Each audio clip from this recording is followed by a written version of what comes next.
નમસ્કાર મિત્રો, આજે સીધું ને સટમાં આપણી સાથે ગિરીશભાઈ જોશી જોડાયા છે.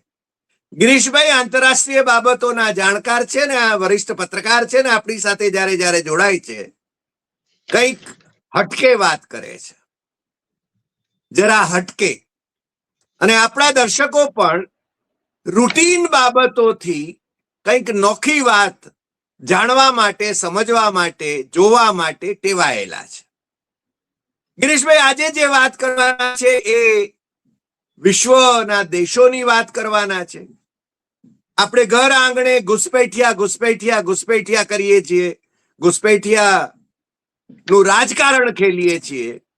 અને વિદેશોમાં ખાસ કરીને ગોરા જે પ્રદેશો છે, ગોરા લોકોના પ્રદેશો છે, ત્યાં ભારતીયોને ઘુસપેઠિયા તરીકે ગણીને એમની જે પ્રવૃત્તિઓ છે એની સામે ઉહાપો મચ્યો છે. આજે ગિરીશભાઈ આપણી સાથે એ વાત કરવાના છે અને દુનિયાભરની પરિસ્થિતિ શું છે એની વાત કરશે. ખાસ કરીને જ્યારે આપણા દેશમાં તોડફોડ કરવાની હોય, આપણા દેશમાંથી બીજા દેશો પેદા કરવાના હોય અને બ્રિટિશ કે અમેરિકા જેવા દેશો એમને છે ને કંઈક લાભ થવાનો હોય સ્ટ્રેટેજિકલી, જીઓપોલિટિકલ જેને કહે છે એ રીતે, તો એ લંડનમાં બેસીને ડોક્ટર જગજીતસિંહ ચૌહાણને એમના ખાલિસ્તાનવાદી ચળવળને પ્રમોટ કરે, સાયલોને પ્રમોટ કરે, લાલ ડેંગાને પ્રમોટ કરે. પરંતુ ત્યાં જઈને આપણા લોકો જ્યારે રાજકારણ ખેલે અને ત્યાંના લોકોને ઓસ્ટ્રેલિયા જવાની ફરજ પાડે, ક્યારેક ઓસ્ટ્રેલિયા એ ગુનેગારોને એક્સપોર્ટ કરવાનો દેશ હતો બ્રિટિશ પ્રદેશમાંથી, એ ઓસ્ટ્રેલિયા જવા માટે હવે તો ભારતીયો પણ જ્યારે તલપાપડ રહે છે અને એ બ્રિટિશ રાજકારણમાં ભારતીયો ખૂબ સક્રિય થઈ ગયા છે, ધંધા રોજગાર કબજે કરી રહ્યા છે. ત્યારે આજે ગિરીશભાઈ જે વાત કરવાના છે એ વાત તમે છેલ્લે સુધી સાંભળશો તો તમને છે ને ખૂબ મજા આવશે. કારણ કે ગિરીશભાઈ એમ કહે છે કે આપણે ત્યાં ઘુસપેઠિયાની વાતો ચાલે છે, પરંતુ ગોરાઓના પ્રદેશમાં ભારતીય મૂળના લોકો કેમ ઘુસપેઠિયા ગણાય છે એની વાત એ આજે માંડીને કરવાના છે. ગિરીશભાઈ, આપનું ફરી એકવાર સ્વાગત છે અને આપ એના વિશે વિશ્લેષણ કરો. ગિરીશભાઈ. ધન્યવાદ ડોક્ટર સાહેબ. તમે જો 2025માં એક યુરોપિયન યુનિયનનો એક ઓર્ગેનાઇઝેશન છે, એને YouGovPoll કરીને એક આખો સર્વે કર્યો. એની અંદર જે ઇમિગ્રન્ટ્સ છે, જે બહારથી આવેલા લોકો છે, એ લોકો કેવી રીતે આ બધા ગોરા કન્ટ્રીઝ ઉપર પ્રેશર બિલ્ડ કરી રહ્યા છે. એક તો લોકલને નોકરીઓ ખાઈ જાય છે, પછી જે મકાનોના ભાવ વધે છે એમાં પગાર, એ લોકો ઓછા પગારમાં કામ કરે એટલે લોકલ ઉપર પણ પ્રેશર આવે છે. એટલે એક બાજુ ઇન્ફ્લેશન છે, એક બાજુ પગાર ઓછા છે, અને ઇમિગ્રન્ટ્સ એક પર્પઝ માટે ગયા હોય અને બીજા પર્પઝ માટે ત્યાં એ લોકો જયારે કામ કરવા માંડે છે ત્યારે તકલીફ આવે છે. હમણાં એક કેનેડાનો જ કેસ આવ્યો હતો કે હરિયાણા, પંજાબ, અહીંયાથી જે ડ્રાઈવરો જાય છે તો એ કહેતો કેનેડામાં એવો પ્રોસિજર છે કે તમે ઇમિગ્રેશન ઉપર આવો ત્યારે તમને પૂછે કે ભાઈ તમે ત્યાં, એ લોકો કોટા ડિક્લેર કરે કે આટલા ઇલેક્ટ્રિશિયન જોશે, આટલા ડ્રાઈવર જોશે, આટલા પ્લમ્બર જોશે. એમાં આપણા એજન્ટો મિક્સ કરીને એને સર્ટિફિકેટ દેવડાવીને ત્યાં મોકલાવે. એટલે એ કે એ લોકોની સિસ્ટમ એ છે, એ લોકો વિશ્વાસ કરે તમારા ઉપર. એટલે તમને 2 વાર પૂછે કે આર યુ ઇલેક્ટ્રિશિયન, એટલે તમે કહો યસ, એટલે પછી એને પૂછીને નહીં જવા દે. પછી એને આવડતું નથી એટલે એ અનઓફિશિયલી કોકને ત્યાં ડ્રાઇવિંગ કરે, કાં ટ્રાન્સપોર્ટમાં લાગી જાય. એટલે ત્યાં પ્રેશર આવવા માંડ્યું કે લોકલને એ લોકોએ ભરતી ન કર્યા અને બીજા જે આવ્યા એ લોકો બીજે ધંધે લાગી ગયા. આ બધું ઘણા વર્ષોથી ક્લબિંગ થઈ રહ્યું હતું. આ રિપોર્ટ આવ્યા પછી એ લોકોએ ફિગર જે આપ્યા એ પ્રમાણે એમને ખબર પડી કે આ તો ભાઈ ઇલીગલ ઇમિગ્રન્ટ જે આવે છે એ તો કોક સેના માટે આવે છે અને બીજો ધંધો કરે. હવે આ જ પરિસ્થિતિ તમે જુઓ તો જર્મનીના સર્વેમાં આવ્યું કે 81% ઇમિગ્રન્ટ્સ છે એના પોપ્યુલેશનના કમ્પેરિઝનમાં. સ્પેનમાં 80%, સ્વીડનમાં 73%. હવે આ જે બધું ત્યાં ભેગું થયું એની અંદર એ લોકોને રિયલાઇઝ થયું. અત્યાર સુધી બાઇડનના રેજીમમાં તમે જુઓ ને તો અમુક કન્ટ્રીઝે ઇમિગ્રન્ટ્સ ઉપર એક્શન લેવાના ચાલુ કર્યા. એમાં મોટું કારણ એ થયું કે કેનેડાની અંદર નવેમ્બર 25 ની અંદર 53,000 આ ખાલિસ્તાનીઓનો એક મુવમેન્ટ ત્યાં ચાલુ થાય છે અને એ લોકો નીકળ્યા ઓટાવામાં અને એન્ટી હિન્દુ અને એન્ટી ઇન્ડિયા અને સ્લોગન્સ બોલવા માંડ્યા. એટલે ત્યાં પ્રોટેસ્ટ થયું, કારણ કે ખાલિસ્તાન સાથે તો પંજાબની પોપ્યુલેશન પણ નથી, પણ એ એક નબળી કડી ફોરેનમાં છે જેને એક્સપ્લોઇટ કરવા માટે બહુ સારું રહે. અને તમે ડચ કે પોર્ચ્યુગલ કે ઇંગ્લેન્ડ કે બધા જે રાજ કરતા હતા તમે જુઓ તો ડિવાઈડ એન્ડ રૂલ કરવો અને કોઈ પણ મુસીબતને કેમ ઉપસાવો એ એમને આવડે છે. એનો લેટેસ્ટ દાખલો આપણે શેખ હસીનાનો બાંગ્લાદેશમાં જોયું કે ભાઈ તમારી વાત ન માનતા હોય તો તમારે એમને કેમ ઉપાડીને ફેંકવા. ઇમરાન ખાન સાથેની પોઝિશન પણ એ જ થઈ. એટલે એવું નથી કે આ લોકો જે કરે છે એ નવું છે, પણ આની અંદર બહુ સારો એક રસ્તો કાઢી આવ્યા ટ્રમ્પ કે એને સોશિયલ વોર કરવા કરતા એને ટ્રેડ વોર શરૂ કરી દીધી. હવે ટ્રેડ વોરમાં તમે જો તો એને ઇમિગ્રન્ટ્સ કાઢવાના પહેલા ચાલુ કર્યા, કારણ કે એ લોકોને લોકલ વસ્તીને ખુશ કરવા હતા કે ભાઈ હવે તમને નોકરીઓ મળશે, તમારા પગાર વધશે, અહીંયા મેન્યુફેક્ચરિંગ આવશે, હવે હું માગા કરીશ. એને જોતા જોતા યુરોપિયન યુનિયનને બધા કરવા માંડ્યા, પણ પોઝિશન એવી હતી કે જો તમે ઇમિગ્રન્ટ્સને કાઢો તો જે અમેરિકાની ફાર્મ સેક્ટરની પરિસ્થિતિ થઈ કે લીગલ કે ઇલીગલ ઇમિગ્રન્ટ બહુ સસ્તો એગ્રીકલ્ચરમાં કામ કરતા હતા અને આપણા માણસો એગ્રીકલ્ચરમાં હોશિયાર હતા. હવે ઈ જે તમે બધા કાઢ્યા એટલે ઘણા બધા ફાર્મ સેક્ટર્સની અંદર તો બેંકની અંદર ડિફોલ્ટ આવવા માંડ્યા, કારણ કે એમની ખેતી જ બંધ થઈ ગઈ.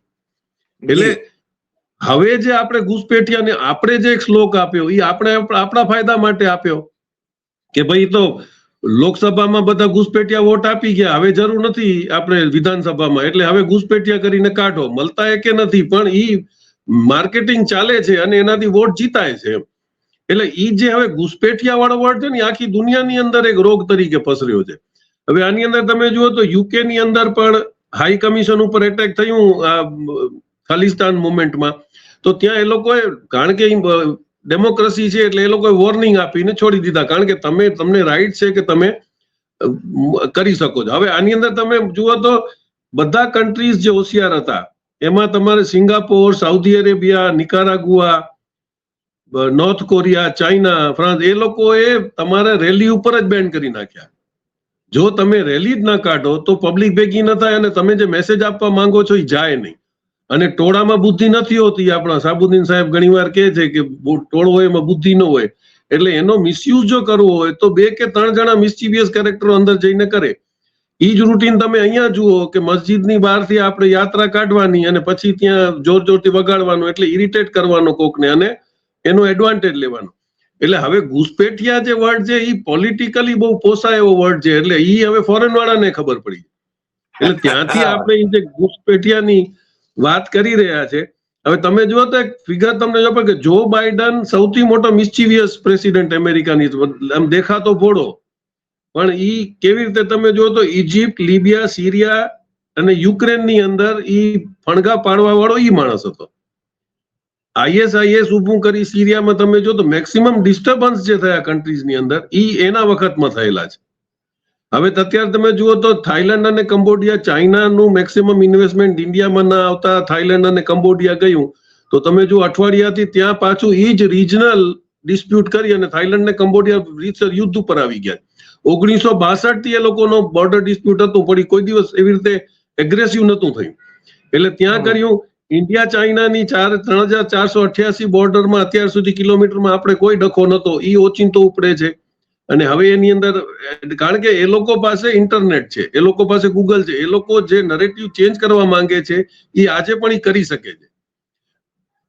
આજ એ લોકો 3 જગ્યામાં સક્સેસફુલ નથી થતા, નોર્થ કોરિયામાં, ચાઇનામાં અને રશિયામાં. એનું કારણ છે કે એ લોકો પોતાની સેટેલાઇટો અને પોતાના જ એપ્લિકેશન વાપરે, એ લોકો આને ઘૂસવા નથી દેતા.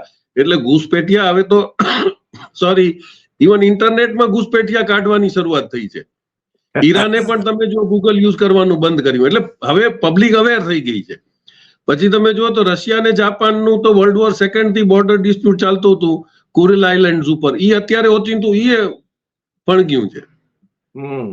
પછી ઇન્ડિયા પાક જોઈ લ્યો, ભૂટાન ચાઇના જોઈ લ્યો, સુદાન ઇથોપિયા જોઈ લ્યો, પાકિસ્તાન અફઘાનિસ્તાન જોઈ લ્યો, ઈરાન, સિરિયા અને ઈરાક.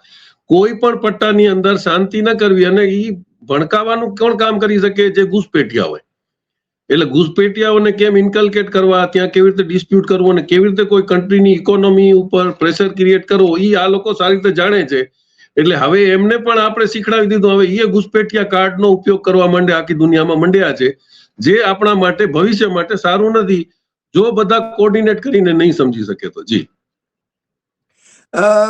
પણ આમાં તો ક્યાંક મંદિર તોડી નાખવામાં આવે, ક્યાંક તમે જેમ કહ્યું એમ મસ્જિદની સામે છે ને ઉહાપો મચાવવામાં આવે, આવા ચમકલાઓ. મને લાગે છે ભારત વિશ્વગુરુ આ દિશામાં થઈ રહ્યું છે ગિરીશભાઈ.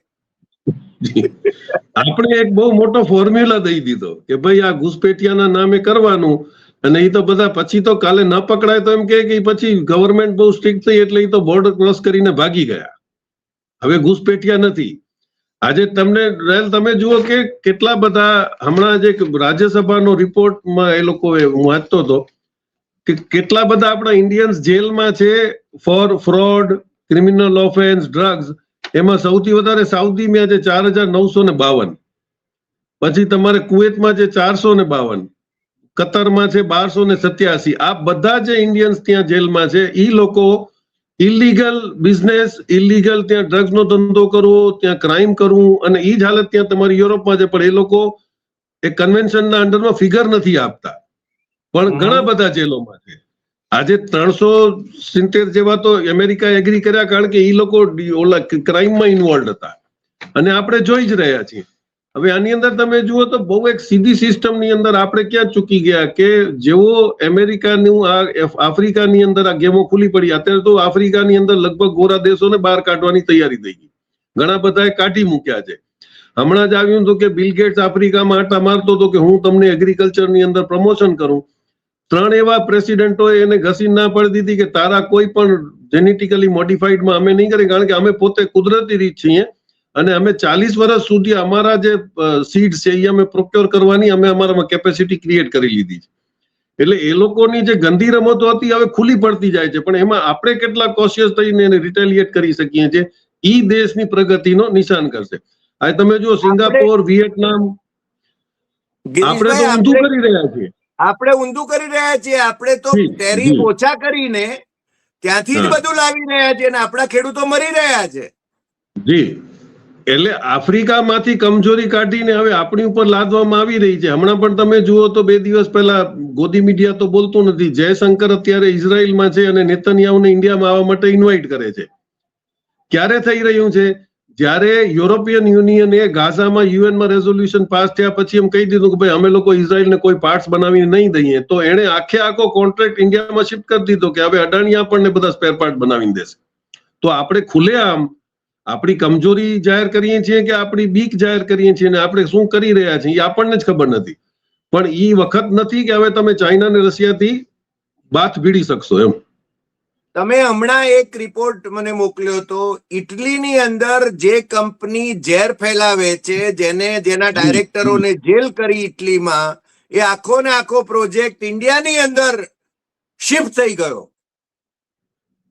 જી, એટલે એ આખી સિક્યોરિટી, જી, અને એ બહુ પહેલા પણ તમે જુઓ તો કે કેમિકલ્સની અંદર બહુ પૈસા કમાયા અમેરિકા, પછી એને ઓચિંતું પર્યાવરણ યાદ આવ્યું ને કેમિકલ કન્ટ્રી, બધી અંડર ડેવલપ કન્ટ્રીઝમાં કેમિકલ ફેક્ટરીઓને આપી. આપણને એમ થયું કે આપણને ધંધો મળી રહ્યો છે, પણ દે વર પોઈઝનિંગ આપણી જમીન, આપણી નદી, બધું જે લોકોએ પોઈઝનિંગ કરવાનું ચાલુ કર્યું.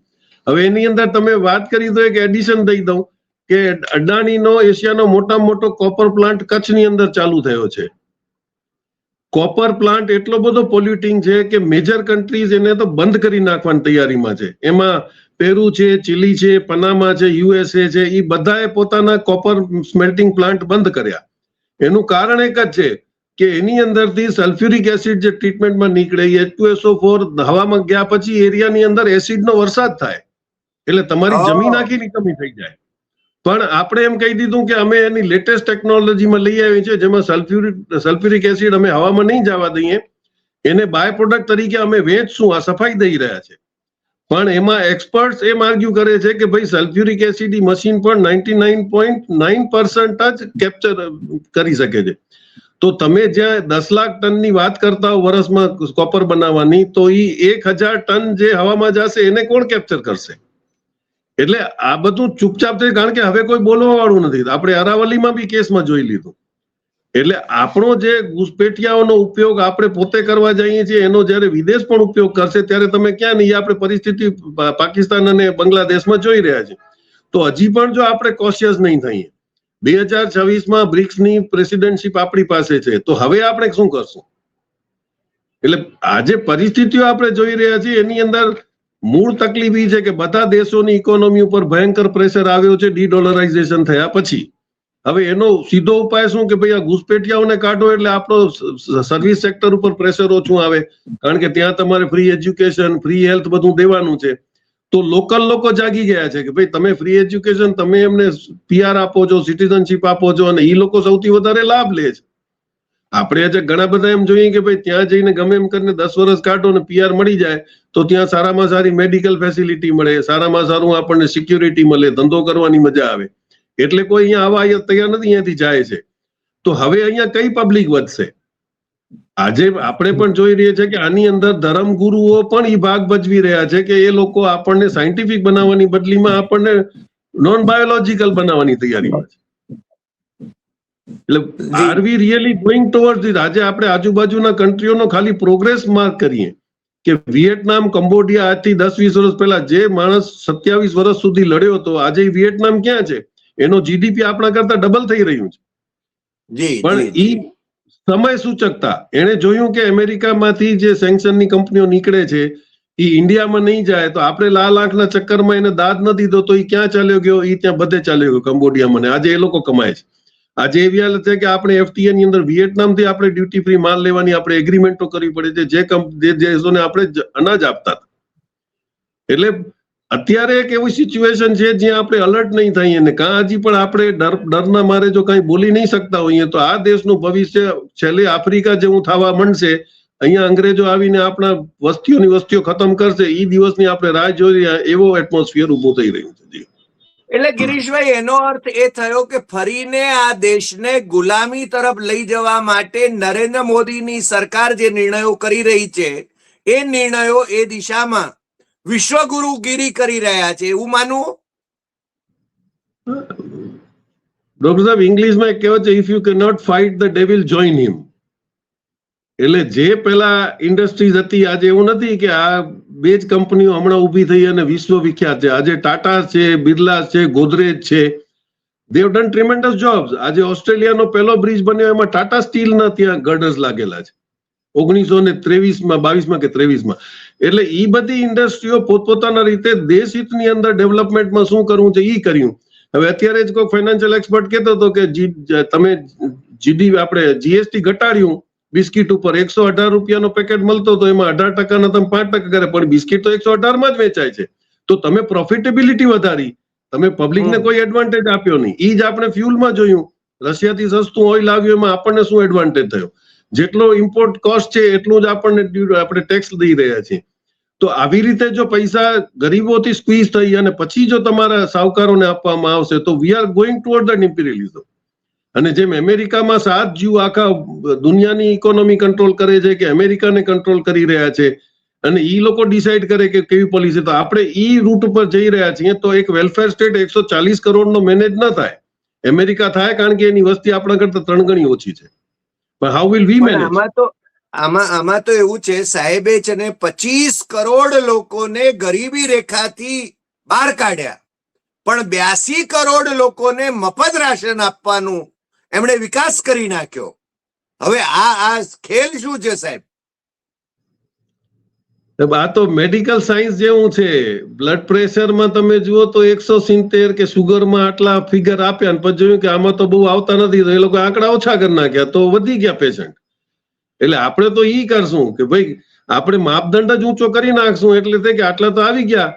કારણ કે આજે પણ ઈ શ્રમ ને તમે જુઓ કે ભાઈ ઈ શ્રમ ને બધા જે પોર્ટલ છે એની અંદર તમે બેરોજગાર છો, તમે રજીસ્ટર કરો, લાખો રજીસ્ટર્ડ છે, પણ એની અંદર જો ખબર પડે કે એની પાસે મોટરસાયકલ છે કે એના ઘરમાં ફ્રીજ છે કે એને ફેમિલી આવક આટલી છે તો તમને કાઢી મૂકે. એટલે તમે સગવડો બધી દો છો ને ધીરે કરીને પાછા લ્યો છો. કેટલાક કિસ્સાનોમાં તો આપના ચેનલ ઉપર ડિસ્કશન થયું હતું કે રાહત આપી પછી ખબર પડી કે ભાઈ આ તો ઇન્કમ ટેક્સ રિટર્ન ભરે છે, તો એ પૈસા વગર પૂછે એમના ખાતામાંથી પાછા લઈ લીધા સરકાર. એટલે બધો કંટ્રોલ તો આવી જ ગયો છે તમારી પાસે. નહીં, અને અને અને તમને એક દાખલો આપું. ચારુતર વિદ્યામંડળના ચેરમેન ડોક્ટર CL પટેલ હતા, સદગત થઈ ગયા હવે તો. પણ CL પટેલ કહેતા હતા કે આ EWS માં જે લોકો એન્જિનિયરિંગ કોલેજો છે, ચારુતર વિદ્યામંડળની 4 એન્જિનિયરિંગ કોલેજો, એમાં એડમિશન લેવા માટે જે આવે છે એ 4 બંગડી વાળી ગાડીઓમાં આવે છે. કેટલા બધા ગરીબ કે 4 બંગડી વાળી ગાડીઓમાં આવે છે એમ કે. એટલે મને લાગે છે વ્યાખ્યાઓ બદલી નાખે છે, અથવા તો બાકી લોલે લોલ ચાલે છે. પણ આને રોકવું કઈ રીતે? એક જ ચાઇનીઝ થિયરી તમે સમજો. 10 વર્ષ પહેલા ચાઇના ઇન્ડસ્ટ્રી બનાવતો હતો ત્યારે એને બધા છોકરાઓના ફ્રી એજ્યુકેશન ની અંદર એ લોકોને ટેકનિકલ બેઝિક એજ્યુકેશન આપી અને અમેરિકામાં નોકરીએ લગાડી દીધા. અને અમેરિકા રાજ્ય હતું કે હાઈલી ક્વોલિફાઈડ માણસો એમને મળ્યા અને એમની ઇન્ડસ્ટ્રી ગ્રો થાય છે. આજે 10 વર્ષ પછી એ છોકરાઓને અમેરિકાથી વધારે પગાર આપીને ચાઇનાએ પાછા બોલાવ્યા છે. એટલે માગા ત્યાં ઊભું થતું નથી. આપણે શું કર્યું? આપણે ખાલી મજૂરો ઉભા કર્યા અને ત્યાં નોકરીએ મોકલ્યા. આપણે ગયા તો ત્યાં આપણે તો ઓછો ધંધો ને વધારે નફામાં માનતા એટલે આપણે હોટલોનો ધંધો કર્યો, આપણે ટુરિઝમનો ધંધો કર્યો, આપણે ઇલીગલ ઇમિગ્રન્ટ્સનો ધંધો કર્યો. જ્યારે ઓલા લોકોએ આખી ટેકનોલોજી ટ્રાન્સફર કરાવી લીધી ને આજે ચાઇના એ લોકોનો બોસ થઈને બેઠું છે. આપણે એ દિશામાં કોઈ કામ કર્યું નહીં કે આપણે IIT ને IIM જેવા સ્ટુડન્ટોને આજે જો નોકરી ગોતવી પડતી હોય. નહીં તો નોર્મલી અમે ભણતા ત્યારે સાંભળતા કે કેમ્પસમાં ફાઇનલ એક્ઝામ પહેલા ઇન્ટરવ્યુ થતા. આપ તો જાણો છો સાહેબ. અને એ લોકો બ્રાઇટ સ્ટુડન્ટને પહેલેથી પ્લેસમેન્ટ આપતા. આજે ઈ છોકરાઓ નોકરી માટે ભટકી રહ્યા છે તો ઈ સ્ટેન્ડર્ડ ક્યાં પહોંચ્યું છે એ એવિડન્ટ છે. જી જી, પણ એટલે એ જ મુશ્કેલી છે. પણ આપણે ત્યાં તો છે ને, આપણા ગોદી મીડિયાના પત્રકાર મિત્રો એમ કે છે કે ચાઇનામાં લોકશાહી નથી એટલે વિકાસ થઈ રહ્યો છે. હવે મને લાગે છે આ લોકશાહી સાથે વિકાસ ન થઈ શકે. ગિરીશભાઈ, તમે જે કહ્યું એ ફોર્મ્યુલા ઉપર સાહેબ લોકશાહી નથી, પણ તમે એ લોકો જે ત્યાં નથી ગયા એ નથી જાણતા. ચાઇનામાં તમે જાઓ તો એ લોકો પાસે એક સોશિયલ માર્કિંગ નું એક સિસ્ટમ છે. તમે યુ આર વોચ્ડ એવરીવેર, બરોબર છે. આજે તમારા બધા ડેટા ગવર્મેન્ટ પાસે છે. અમારે એક જાણીતા જ કીધું કે મને એડ્રેસની ખબર નહોતી શાંઘાઈમાં, તો મેં એક જણાને પૂછ્યું તો ઈ કાકો મને હાથ પકડીને લઈ ગયો ને મને દેખાડ્યું કે આ બિલ્ડિંગમાં ઓલા ફ્લોર ઉપર છે. તો મેં જેની ઓફિસમાં ગયો મેં પૂછ્યું કે ભાઈ આટલા બધા કેમ આ લોકો સોશિયલ છે? તો કે સોશિયલ એના મતલબથી છે, હી ઇઝ બીંગ વોચ્ડ. અને એમાં જો ઈ તમને રૂડ બિહેવિયર કરે ને સોશિયલ પોઈન્ટ ઘટી જાય તો એને સારી જગ્યાએ મકાન ભાડે ન મળે, એને સારી નોકરી ન મળે. એટલે they are all in to a rush કે આપણા સોશિયલ પોઈન્ટ કેમ ગેન કરવા. આટલું તમે કરો. એટલે સોશિયલ પોઈન્ટ તમારા, તમે તો આઈરિસ એટલા માટે રાખ્યા છે કે ભાઈ કયો નેતા ક્યાં જઈને લકાણો તો અને શું કર્યું. કે આપણે તો રોડ ઉપર વિડીયો ઉતર્યા હોય તો એ નેતાજી પોતાની સત્તા ઉપર બેઠા છે. એટલે વી કાન્ટ કમ્પેર. આજે બોલે છે એ તો બિચારા ભક્તો છે જેમને એમ જ લાગે છે કે ભાઈ હજી આપણે બધા કરતા વિશ્વગુરુ છીએ એને જસ્ટિફાય કેમ કરવું. એટલે નોકરીઓ ક્રિએટ તમે કરી નથી શકતા. અમેરિકા અને યુરોપ, એટલે કે ધારો કે બ્રિટિશ ક્ષેત્ર સહિતના યુરોપ, ત્યાંથી કે બીજેથી ત્યાં ભક્તો છે ને ત્યાં ભક્તિ કર્યા કરે છે. મોદી ભક્તિ, મોદી ચાલીસા, અને વિકાસ થઈ ગયો, વિકાસ થઈ ગયો. અમે શોધીએ છીએ ભાઈ વિકાસ. અને ગુજરાત મોડેલ શું? ગિરીશભાઈ, તમે જરા ગુજરાત મોડેલ શું જે સાહેબે છે ને આખા દેશને પધરાવ્યું, હું તો આજે શોધું છું કે ગુજરાત મોડેલ છે શું, જાણવા ઉત્સુક છું. ઘણી ટાઈમ પહેલા આપ વાળા એમ કેતા હતા કે ભાઈ ગુજરાત મોડેલ ખાલી સિટીની 20 કિલોમીટરની પેરીફેરીમાં જ છે. તમે 20 કિલોમીટર સિટીથી બહાર નીકળી જાઓ તો ત્યાં એપ્રોચ રોડ નથી. ને ગામડાની પરિસ્થિતિ આપણે જાણીએ છીએ. એટલે એક તમે આપણે આગળ ડિસ્કસ કરી ગયા હતા કે ચાઇનાનો એક ફોર્મ્યુલા એ હતો કે ડીઅર્બનાઇઝેશન કરો. આજે જે સિટીઝની અંદર ઈ થિયરી જર્મનીની અંદર છે. એ લોકો એક કોન્સન્ટ્રેશન પોઈન્ટ ઉપર પહોંચ્યા પછી એક નવો સિટી ડેવલપ કરે. જે મુંબઈમાં આપણે નવી મુંબઈના હિસાબે જોયું. જો નવી મુંબઈ ઈ વખતે જો પ્લાનિંગ ન કરી હોત તો આજે મુંબઈમાં હાલવાની જગ્યા ન હોત. એટલે ઈ કરવા કરતા, કારણ કે આજે એક જગ્યાએ 400 કિલોમીટર ફરી અને MP ને એડવર્ટાઇઝમેન્ટ કરવી પડતી, એના કરતા અર્બનાઇઝેશન કરો. આજે એક બિલ્ડિંગની અંદર 400 ઘર છે તો તમને ઇલેક્શનમાં બહુ મોટું કન્વીનિયન્સ રહે છે ને યુ કેન ઇન્કલ્કેટ. એટલે આપણે આખો પ્રોસેસ ઇલેક્શનમાં જોતા હતા કે જેટલું કોન્સોલિડેટ થાય અને ઇઝીલી આપણે જીતી શકીએ. અને આપણે ટ્રેન્ડ જોઈએ છીએ ઇલેક્શનના કે ગામડાની અંદર વિપક્ષ મજબૂત છે અને શહેરની અંદર પાછા, કારણ કે અહીંયા બિઝનેસમેન છે. જો તમે નહીં માનો તો ઈડી CBI આવશે એટલે તમારે એના ભેગું રહેવું જ પડે. એટલે આ જે કોન્સન્ટ્રેશન પોલિટિકલ મોટિવથી થઈ રહ્યું છે એ નેશનલ ડેવલપમેન્ટમાં કામ નહીં આવે. અને આગળ બી મેં આપને કીધું મરાઠી એક મેગેઝિન વાળા મને રિક્વેસ્ટ કરી હતી કે તમે પ્રોફાઇલ આપો. મેં કીધું એક જ કામ કરો, સૌથી મોટું એ છે કે તમે મલ્ટીનેશનલની આટા, લોટ ને સેવ મમરા વેચવાનું બંધ કરી દો. આજે 6,63,000 ગામડાઓ છે. તમે જો આ લોટ રેડીમેડ બંધ કરી દો તો ત્યાં એટલી ચક્કીઓ ચાલુ થશે ને એક 4 માણસોની ફેમિલી એના પર ડિપેન્ડન્ટ ગણી લો કેટલું થશે. એક તો તમને ચીજ ફ્રેશ મળશે, ગામડાની અંદર ઇકોનોમી જે છે. આજે ગાંઠિયા પણ જો તમને થેલીમાં મળી જતા હોય ને એ 3 મહિના જૂના હું ગાંઠિયા ખાવા તૈયાર છું, પણ હું ગામડાની દુકાને જઈશ તો હાથ લગાડીને જોઈશ કે આજના છે એમ. એટલે આપણી મેન્ટલ સેટઅપ જ વીક થઈ ગયું છે અને વી ફોલો ધ ક્રાઉડ. ઈ ફોલો ધ ક્રાઉડ જ્યાં સુધી હશે ત્યાં સુધી આપણે ગુલામ જ થશું. જી ગિરીશભાઈ, હું જન્મભૂમિમાં હતો ત્યારે જન્મભૂમિ ભવનની નીચે છે ને એક મોચી બેસતો હતો. હું મારા શૂઝ એની પાસે બનાવડાવતો હતો. અને મારા ગામમાં પણ આખો એક મોચી વાડો હતો, એટલે મોચી વાસ હતો આખો. હવે હું જયારે ગામ જાઉં છું ખેરાળુ, તો એની અંદર એ આખો ખાલી થઈ ગયો છે. એક જ માણસ, એક જ મોચી ત્યાં રહ્યો છે અને એ પણ છે ને બીજેથી જૂતા લાવીને વેચે છે. આજે પણ હું ખરીદવા માટે જાઉં છું એની પાસે, પણ એ છે ને ક્યાંક સુરેન્દ્રનગર થી મંગાવે છે, કાં કાનપુર થી મંગાવે છે. એટલે આપણે છે તમે કહ્યું એમ આખી જે સ્થિતિ છે એને રિવર્સ કરી નાખવાની જરૂર છે.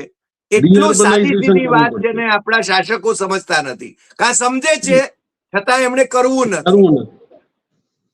વોટ ભેગા લઈ લેવા છે એક જગ્યાએ જ્યાંથી જલ્દી આપણને વોટ મળી શકે. જી જી. તો ગિરીશભાઈ, આજે આપ અમારી સાથે જોડાયા અને ઘુસપેઠિયાની વાત જરા નોખી રીતે કરી. મને લાગે છે આપણે ગ્લોબલ સિનારીઓની વાત કરી આપે અને લોકોને જગાડવાની જે પ્રકારે કોશિશ કરી. મને લાગે છે કે આપણે છે ને જયારે આ ચેનલ ઉપર વાત કરીએ છીએ ત્યારે આપણે શાસકોને એક દિશા નિર્દેશ પણ કરીએ છીએ કે એમણે એમની નીતિઓમાં કેવું પરિવર્તન કરવાની જરૂર છે. બીજા દેશોએ શું કર્યું છે. આપણે માત્ર આપણા શાસકોનો વિરોધ કરવા ખાતર વિરોધ નથી કરતા, પણ દેશના હિતમાં શું છે એની વાત કરીએ છીએ. એટલે મને લાગે છે કે આપણા દર્શક મિત્રો પણ આ દિશામાં વિચારતા થાય એટલી અપેક્ષા કરીએ છીએ. આપ અમારી સાથે જોડાયા એ બદલ આપનો ખૂબ ખૂબ આભાર અને ફરી મળીશું નવા એપિસોડમાં નવા વિષય સાથે. નમસ્કાર.